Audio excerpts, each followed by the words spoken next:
Dan pemirsa, kami akan mengajak Anda kembali untuk memantau situasi banjir di Karawang. Kali ini dari titik yang berbeda bersama dengan rekan Leo Chandra di sana.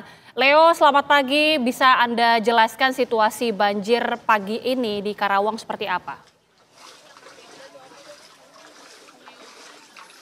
Selamat pagi Gita dan juga pemirsa TV One. Tingginya intensitas curah hujan yang terjadi di Karawang, Jawa Barat ini sehingga mengakibatkan kebanjiran di beberapa ataupun di 3 kecamatan yang ada di Karawang Barat.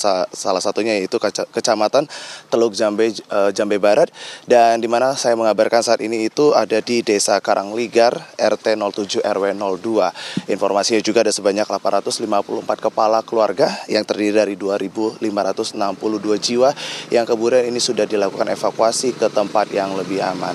Saya akan mengajak kita dan juga pemirsa TV One untuk berbincang dengan narasumber saya, yaitu Muhammad Adib selaku Kasih Operasi Basarnas Bandung, untuk mengetahui apa saja upaya-upaya yang akan dilakukan Basarnas untuk kemudian dapat mengurangi intensitas kebanjiran yang terjadi di Desa Karangligar RT 70 RW 02 ini. Selamat pagi Pak Muhammad Adib. Pagi Pak Leo. Ya.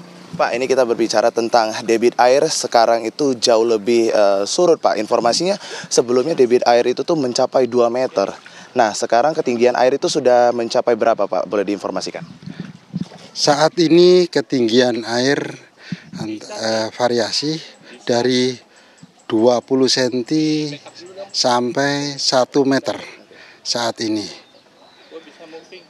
Kemudian di sini kan dari 2 sungai ya, Sungai Citarum sama Cibet, sehingga untuk cuaca tidak terjadi hujan mulai dari hari Selasa, Rabu, saat ini hari Kamis, yang mana tim SAR gabungan sudah melaksanakan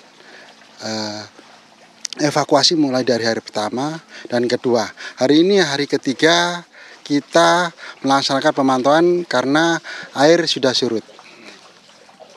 Kalau pada hari pertama air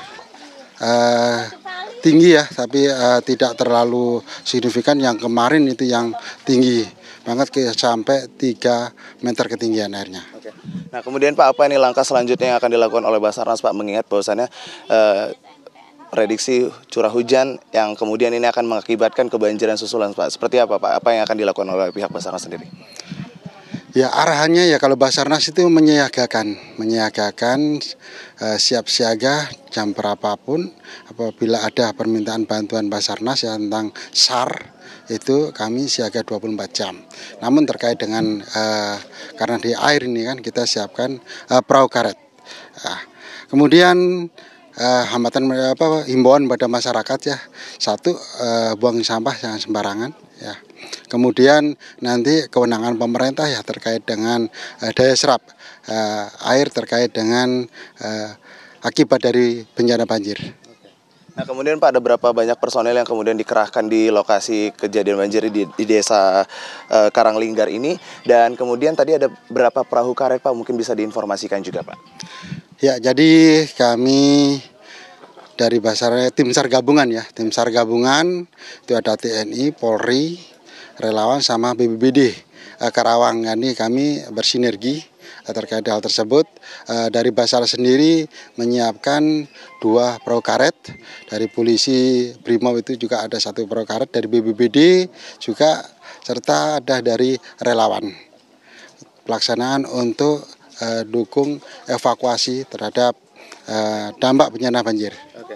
Sejauh ini Pak, pada saat evakuasi sendiri, pihak dari Basarnas sendiri apakah mengalami kesulitan Pak terkait dengan untuk mengevakuasi warga mungkin, dan juga beberapa warga yang juga untuk memilih balik ke rumahnya, himbauannya seperti apa Pak untuk warga sekitar sini Pak? Ya, kami mulai dari hari pertama, hari Selasa, Rabu, dan hari ini hari Kamis. Yang evakuasi itu pada hari Selasa sama Rabu. Kita tidak ada kendala karena daerah sini tidak ada arus ya. Jadi kita menggunakan perahu karet itu bermesin juga. Ada dayung, ada bermesin. Yang mana apabila sudah mendekati ya kita main dayung, tapi kalau dia jarak jauh ya kita menggunakan mesin. Dan masyarakat kemarin kita laksanakan evakuasi menuju ke titik-titik aman, dan kemudian penampungan penampungan itu dari BPBD Kabupaten Karawang. Pak, ini kan di Kecamatan Teluk Jambe Barat ini kan ada 4 desa ya Pak ya, salah satunya di Desa Karanglinggar ini. Nah kemudian di 3 desa lainnya seperti Desa Mekar Mulia, kemudian Mulia Jaya dan juga Wanakerta ini Pak, apakah ketinggian debit airnya sama Pak seperti yang ada di Desa Karanglinggar sendiri Pak? Ketinggian airnya bervariasi ya, karena di sini tanahnya itu ada yang turun, ada ke bawah, ada yang agak di ketinggian. Jadi bervariasi. Jadi masyarakat yang membutuhkan bantuan itu biasanya langsung kontak sama telepon kepala desa. Jadi kepala desa yang mengarahkan kami, Pak, atau dari pihak keluarga yang langsung ke Basarnas, ke tim SAR gabungan, minta dievakuasi keluarganya. Oke.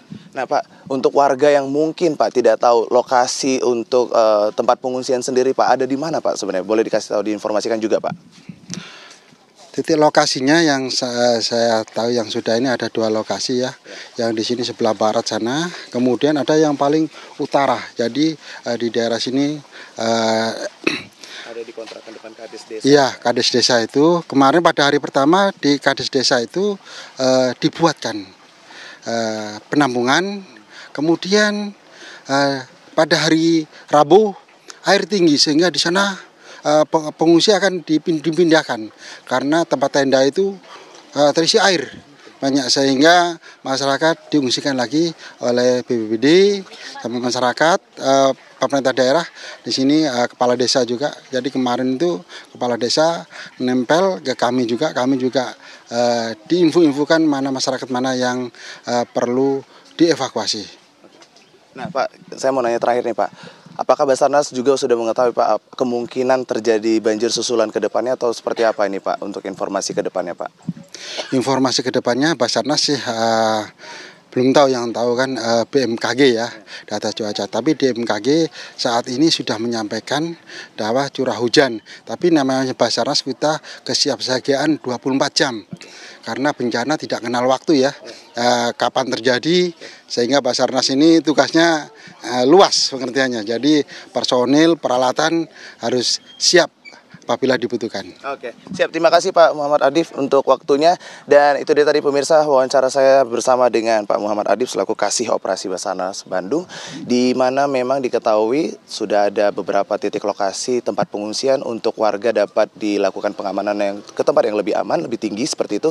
Dan yang paling dibutuhkan oleh masyarakat sekitar adalah terkait dengan makanan sehat, kemudian makanan cepat saji, air mineral, selimut, dan juga beberapa barang lain yang dibutuhkan, mengingat bahwasannya memang untuk warga yang dievakuasi ini ada terkait dengan balita dan juga lansia, sehingga memang warga membutuhkan sekali makanan cepat saji. Begitu laporan kami, Agita kembali ke Anda di studio. Terima kasih Leo Chandra, informasi langsung dari Desa Karanglinggar, Karawang. Dan pemirsa tetaplah bersama kami, Breaking News TV masih akan kembali untuk Anda sesaat lagi.